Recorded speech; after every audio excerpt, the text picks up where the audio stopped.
Look, staying healthy isn't easy. Watching your diet, hitting the gym, avoiding stress. But a good night's rest helps boost your overall health and wellness. And it couldn't be easier. The Sleep Number 360 Smart Bed effortlessly adjusts and responds to both of you. The result? You wake up ready for anything. Proven quality sleep is life-changing sleep. Don't miss our weekend special. Save up to $1,000 on Sleep Number 360 Smart Beds, plus special financing. Ends Monday. Special financing subject to credit approval. Minimum monthly payments required. See store for details. William Gargan stars as Barrie Craig, confidential investigator.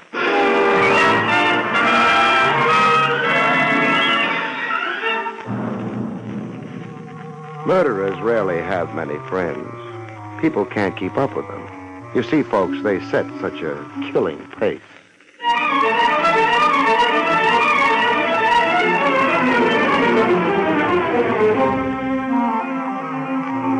The National Broadcasting Company presents William Gargan in another transcribed drama of mystery and adventure with America's #1 detective, Barrie Craig, confidential investigator.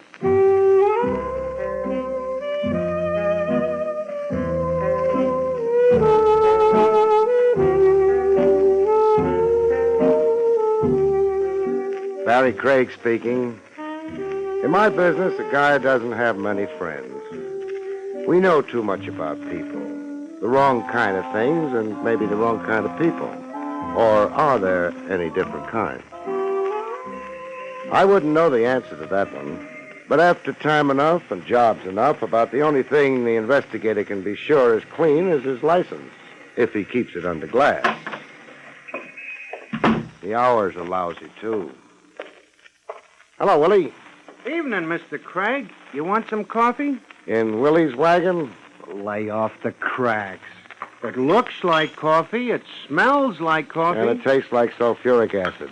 I'll have a cup. Thanks. How about some nourishment? I'll have a couple of donuts instead. A couple? What do you think I am, a weightlifter? Just watch your teeth working on them. Hey, you on a job? No. Well, then what's keeping you up this late? Your coffee, mostly.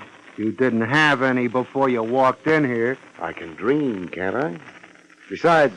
Yeah? I felt like company. Private eye gets tired of his own thoughts pretty quick. Why don't you quit thinking? I did half a dozen years ago. I've been a happy man since. Business. What'll it be, Bud? Does it have to be anything? I seen one of those before. Back up. Against the wall, huh? Sure. Hold it, Craig. The personal touch? Just sit there. Work on your donuts and coffee. I eat just as well without a gun. That's to keep you quiet, not stimulate your appetite. Thanks for explaining. Why do I have to be quiet? I want it that way. Uh-huh. Is Keep Craig Quiet Week? Yeah. I just passed the resolution. In a little while, I'm going to get sleepy. Don't let it bother you. My point is, do I have to be quiet only in Willie's wagon, or can I go be quiet at home? Craig. Yeah? I tried for you at your office first. The elevator man told me you'd probably be here. Jake's a prophet. Anybody else comes calling for you, the elevator man will tell him the same thing. You make it sound like a procession visiting Craig at midnight. Business isn't that good. Not a procession. One customer. You could give him a name? Sure. And when he gets here, what happens? I discourage him about consulting you. You reason with him? I discourage him. Hey, Bud, how about me sitting down? You got a seat back at the counter? No, but there's one in the kitchen. Also a telephone? I ain't checked recent. Keep leaning against the wall. This customer of mine, suppose he looks in here before he pushes the door open. So? He'll spot you. That's all right. Look, if I'm going to stay awake, I'll need more coffee. You. Yeah? Mr. Craig wants some more coffee. Okay. There's your coffee, Mr. Craig. Thanks. Well, it's an awful slow client I'm supposed to have. You'll be alone. Maybe you frighten him off tonight. What happens tomorrow? People run out of tomorrows sometimes. Yeah. All right, that could be him. Stay put, boys. I could use a client. Not this one. He won't be any use at all. Too bad.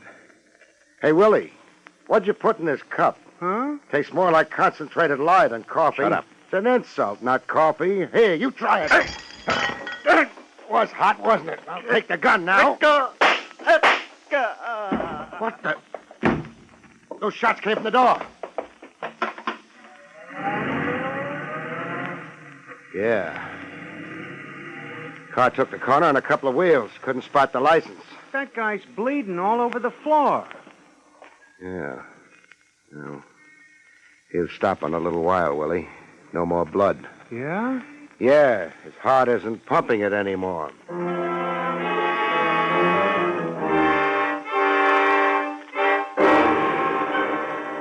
The coffee I'd spilled in his face caked before the cops got to Willie's. It made him look very untidy. The deceased's name was John Largo, Mr. Craig. Thanks for telling me, Lieutenant Rogers. It would appear he was an executive from St. Louis. You mean executioner? A little early for indulging in theory, Barry. Not theory. The guy announced his job. The announcement was perhaps ambiguous. Largo was versatile. The numbers, jewels, slot machines. Okay, Trav. I know about a police officer's keeping his mind open. Must be drafty, though. Barry, Yeah? according to your report, Largo intended to discourage a client of yours. That's right. Which client? A client who hadn't hired me yet. But who had indicated he might. Trav, all these questions will maybe look good on a report, but I've told you all I know. I'm not happy about it. Well, maybe if I'd gone to college like you, I'd know more. The way it is... Now, you mustn't hold that college degree against me, Barry. I forgive you. Any psychiatrist will tell you it was my mother's fault. But I've got to bring something in for the captain. Isn't a fresh corpse enough?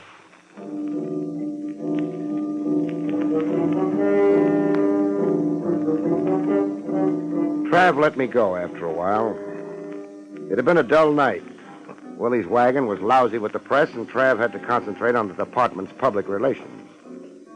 I started for home, made a detour, and headed for the office on Madison Avenue. Jake would still be on duty, making sure nobody stole the building. Jake. Jake. Any cow wants to get milk, she can come to me. I ain't going out in the middle of the night. Jake, you're not on the farm anymore. What? Oh, too bad. You should have stayed up in Vermont. No, I got tired of it. Why? Too close to New Hampshire. I've been kind of expecting you. Yeah, I noticed your wide eyes. Jake, a little over an hour ago, a small, fair-haired man was here asking for me. Yeah, I remember him. I told him you was out getting poisoned over at Willie's. He find you? He found me. What I'm more interested in is the second person who asked for me tonight. I don't blame you. What? I said I don't blame you. Must be your Vermont accent. Never mind blaming. That second person was a client. I know that. That client of mine, from the looks of things, committed murder a half hour ago. Your office must be getting pretty crowded. My office. Jake, didn't you tell my client where I was? Client didn't ask. Preferred to wait in your office. In my... Oh, that's what you meant about it getting crowded. Yeah. But the murder didn't take place in my office. Not the one I'm talking about, anyway. That's nice. Makes less work for the cleaning women. But in that case... Never mind. Take me upstairs. Yep. Going up? Where else would I be going? I don't know. Them's my instructions. Always ask the passenger which direction he's going. Jake, what kind of a man was he? Who's that? The one up in my office. Well, up in Vermont, we wouldn't call him a man. You wouldn't? No, What would you call him? a girl.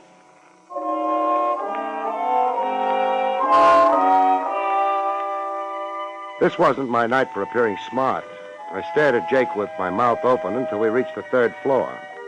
By that time, I managed to get it shut. Jake went back downstairs. I went down the hall to my office and went in. And discovered that we'd call her a girl in New York, too. Mr. Craig? Yeah? Sorry I kept you waiting. Oh, that's all right. After all, you didn't know I was waiting for you, did you? I guess I didn't. Well, I was. You had an idea about hiring me? Actually, it was my brother's idea. I see. Oh, that is, I'm Sally Marlin. My brother is Donald Marlin. It figures. You're laughing at me? No. I wouldn't like you to, even though I'm not doing this very well. Exactly what are you doing? Oh, explaining. Donald's in trouble. The world isn't doing too well either. Are you trying to make me angry? Yeah. Why? Maybe you'll get around to telling me why you're here. My brother Donald has been in trouble ever since he came back. He thought perhaps he might hire a good private detective who would help him. And for some reason that I can't understand, he decided to hire you. Thanks. Then why didn't he come here? He was afraid to leave the house. He sent you instead? Yes. What kind of trouble is he in? Well, the kind of trouble where he might get murdered. Usually a man in that kind of trouble goes to the cops. Donald can't. Why not? Well, he doesn't want to get into the papers. Things like that. He's shy? Mm-hmm. Good night, Miss Marlin. What? When it comes to protection, a private eye can't come within a couple of light years of the cops. Nobody afraid of being killed was ever that shy. Well, I'm sorry. It's because of the purple cow. The one nobody's ever seen? Oh, no. No, this one is a little statue of a cow made out of purple glass. How much is it worth? Well, it's kind of an antique, and... Your brother has it, but neglected to get legal title to it? Something like that. That's why he can't go to the police. I'll have to see him. Oh, of course. We live at 39 Barchester. 39 Barchester. Mm-hmm. Donald gave me some money to... Well, I guess it's called a retainer. Uh-huh. $200. We'll consider it a retainer. I guess it's too late tonight for you to see Donald, but the first thing in the morning, Mr. Craig? The first thing in the morning. Then, good night. Good night. Miss Marlin. Yes? You said your brother had been in trouble ever since he came back. Mm-hmm. Ever since he came back from where? Why, St. Louis, Mr. Craig. St. Louis.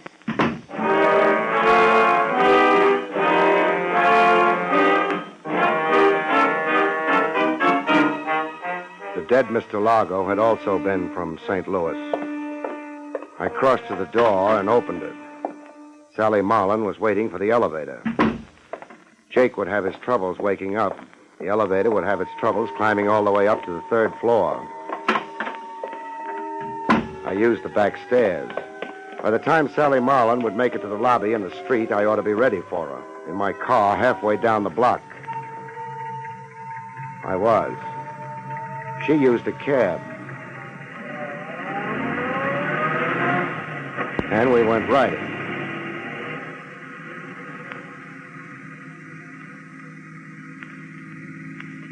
It wasn't a long ride. Her cab slowed down and stopped. I stopped. She paid the cabbie off and went inside. The cab scrammed. I started up. I drove past the place she'd gone into and memorized the address. It was not 39 Barchester.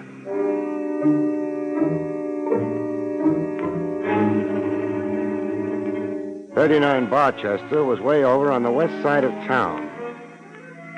Maybe Sally Marlin had stopped off at the other address for a drink. You can get drinks at the Club 44, not to mention a ringside seat at a roulette game, a hand at poker, or a thug for hire. Maybe Sally Marlin had been thirsty. I didn't stop at 39. The man in a creased hat and a bulging overcoat was trying too much to look like the local scenery. I cut around the block and wondered. There'd be an alley leading to the back of 39 Barchester. There was. There was a man there, too, making like an ash can. I parked on the next block and took a walk. I was going to have trouble visiting my client. I decided to have trouble in the alley. More privacy than out front. Hey, Bud. Huh? Got a match? Sure. Thanks. Forget it. How's life among the ash cans? Huh? Kind of cold, isn't it? It ain't warm. You'll be glad to get back to the club. You ain't kidding. Well, what are you waiting for? Cochran sent you? What do you think? Yeah, but he didn't say nothing about pulling me out of here. Hey, wait a minute. I seen you before. Is that supposed to be a big surprise? I seen you before. Your name's Craig. Word gets around. You're a dick, a private dick. Says confidential investigator on my door. You don't need a gun. Keep your hand away from... Wise guy, Not tonight, you won't.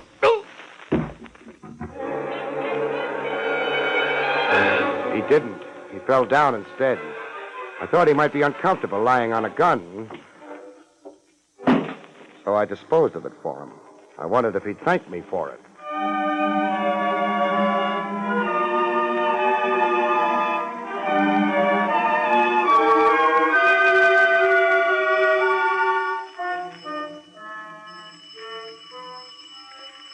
Who's there? Craig. Say it again. Craig. You want me to wake the neighbors? Listen. Open the door slow. I want your hands in front of you and clean when I do. Okay. Otherwise, I start shooting. Hold it. Yeah. Come in. Thanks. I have to be careful. Sure. Sit down. Thanks. Man with a purple cow can't be too careful. What's a purple cow supposed to be? Something you find in St. Louis, the way I heard it. Just making sure Sally got to you. She got to me. She's a good kid. Uh-huh. Marlon, Yeah? I could stand a little more information. For example, how did you get the purple cow in the first place? A friend of mine handed it to me. He ran an antique shop in St. Louis. Just gave it to you? Sure. Thing isn't worth more than a couple of bucks. And that's when all your trouble started. That's when it started. You could have yelled for the cops. Sure, I could have, but look, first of all, there were no witnesses around when I got that cow. Second, I didn't know what importance it had. Not until after I left St. Louis. Why didn't you get in touch with the man who'd given you the cow? I tried to. And? Found out somebody had pumped him full of lead. This friend of yours had a record? Yeah, and that was another reason I wanted to stay clear of the police. He'd been a fence. What kind of stolen goods did he concentrate on? Jewels, mostly. Is that the cow up on the mantelpiece? That's the cow, all right. I know what you're wondering, but no dice. It's made out of glass. I had it appraised. Maybe it's hollow. It's hollow. Nothing in it either. You know a man named Largo? Largo? Small, fair-haired man. Comes from St. Louis. No, I don't. Why? Oh, nothing important. You figuring on going out tonight? No. That's good. You'd have company if you did. What kind of company? Couple of hoods. Front and rear of the house. Hoods. That's the kind of thing I mean. Why are they after me? On account of a hunk of worthless glass? I don't know yet. Maybe I'll go ask some questions. Oh, these hoods, Marlon. Yeah? Work for a man named Cochran. Name mean anything to you? Sure. That's the man my sister's going to marry.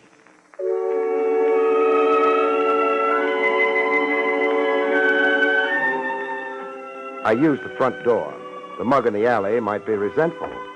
I had no time to soothe him. I had a headache. I wanted to go home and kill a couple of beers and sleep. Marlon was safe for the night. So was the cow. No reason why I shouldn't go home. Maybe that's why I didn't go home.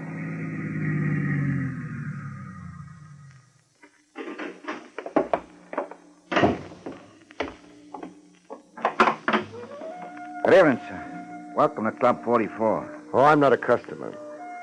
Cochran, huh?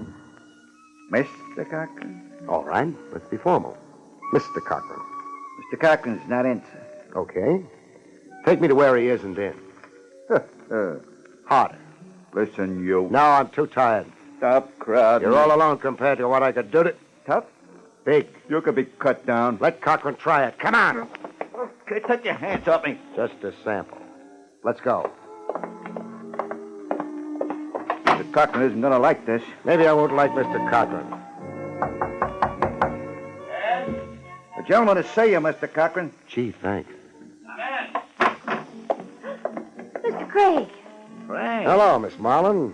Hello, Cochran. I couldn't start nothing out in a club, Mr. Cochran. Don't be silly, sir. Mr. Craig is always welcome. Run along, huh? Yes.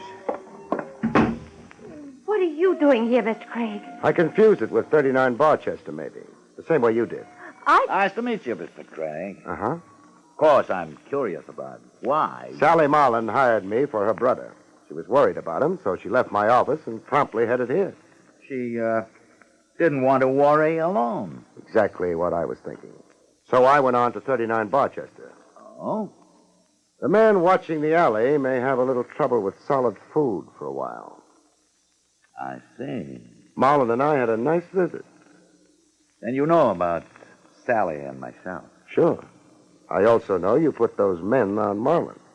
To protect him. Then why did he want me? I didn't know that Mr. Cochran would be able to help my brother. You did say help? We've had a lovely conversation.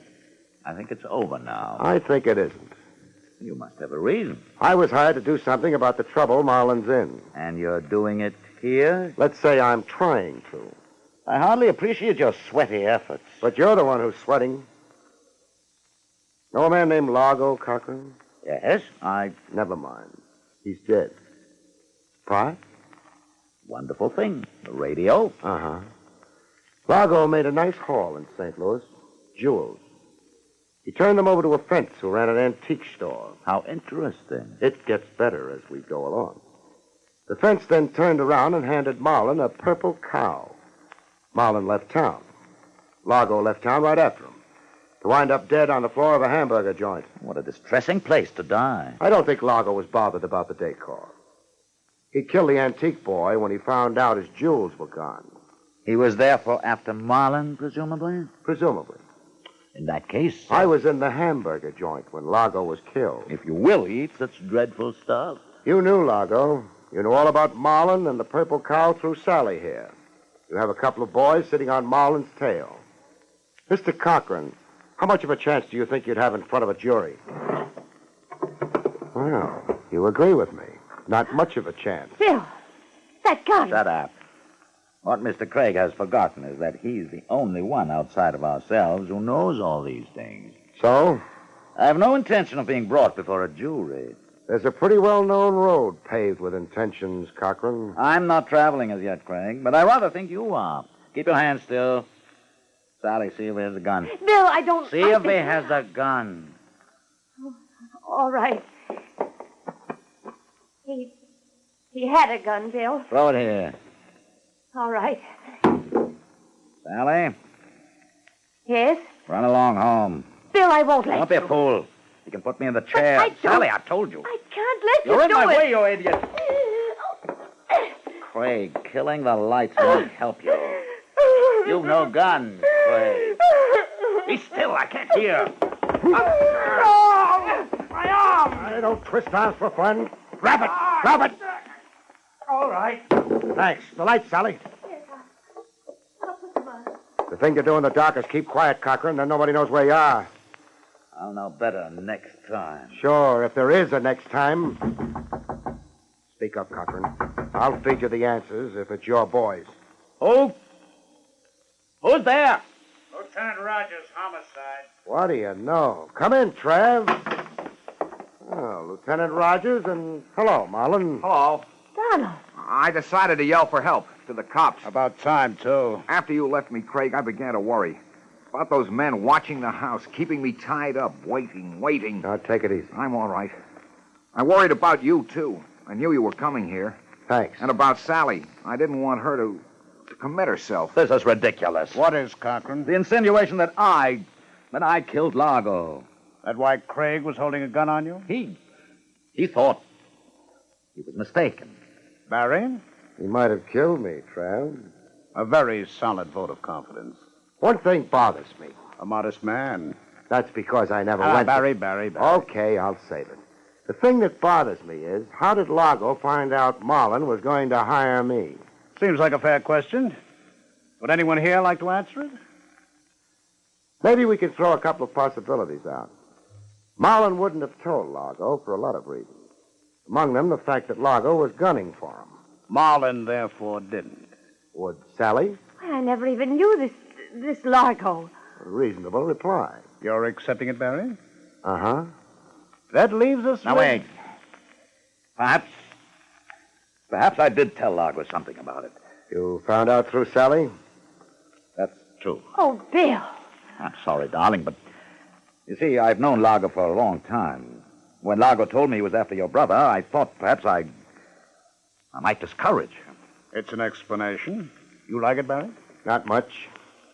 Cochran told Largo because he hoped Largo would kill Marlin. Oh, no. Only reason it means anything.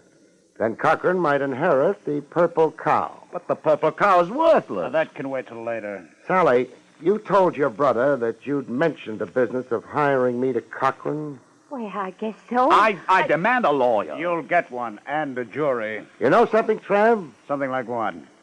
Cochran was right when he said it was ridiculous. When he said what was ridiculous? That he killed Largo. Oh? Because he didn't. Well, this is a fine time to tell me. Who did? The person who understood my last question to Sally. The person who's making a beeline for the desk with a gun on it. Oh! You mean it was... Sure. Your brother, Mr. Donald Marlin.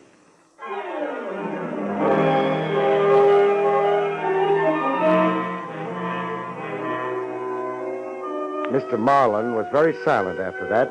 It didn't take long to book him.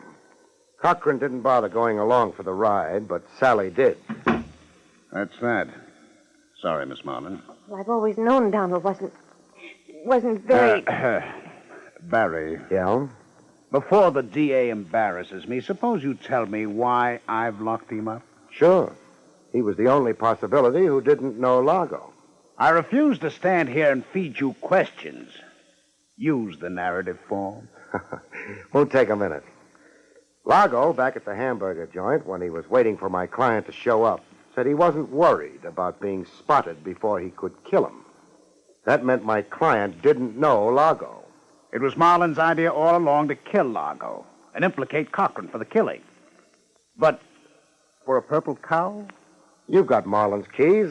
One of them must be for a safe deposit box. The boys are already checking. Nice work, Trav. Now, once you pointed a finger at Marlin, I realized that he was the only source for the purple cow fantasy.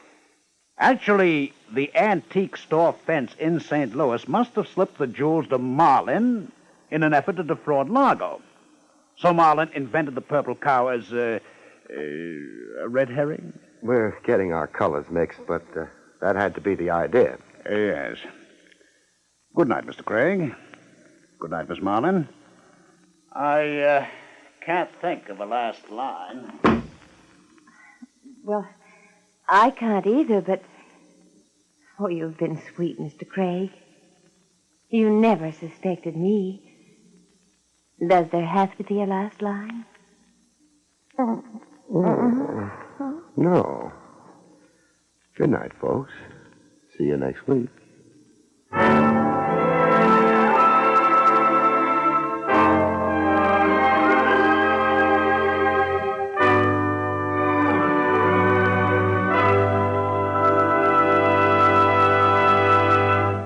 You have been listening to William Gargan in another exciting transcribed mystery drama from the adventures of Barrie Craig, confidential investigator. Tonight's story, Death and the Purple Cow, was written by Lou Vittis. Next week, it's a strange story titled Ghost of a Chance, about which Barrie Craig has this to say.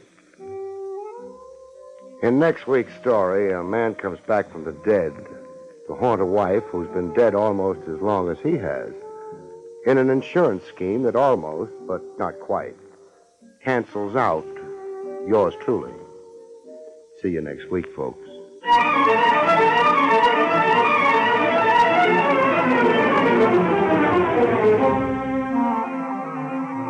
Featured in the role of Sally was Arlene Blackburn. Barrie Craig, starring William Gargan, was under the direction of Hyman Brown. This is Don Pardo speaking.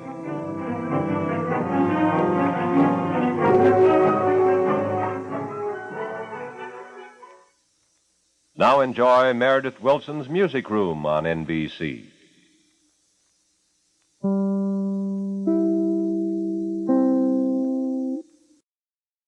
At ADP, we understand the importance of building the right team and offer the data insights to help. Just as importantly, our AI technology helps you pay the team accurately.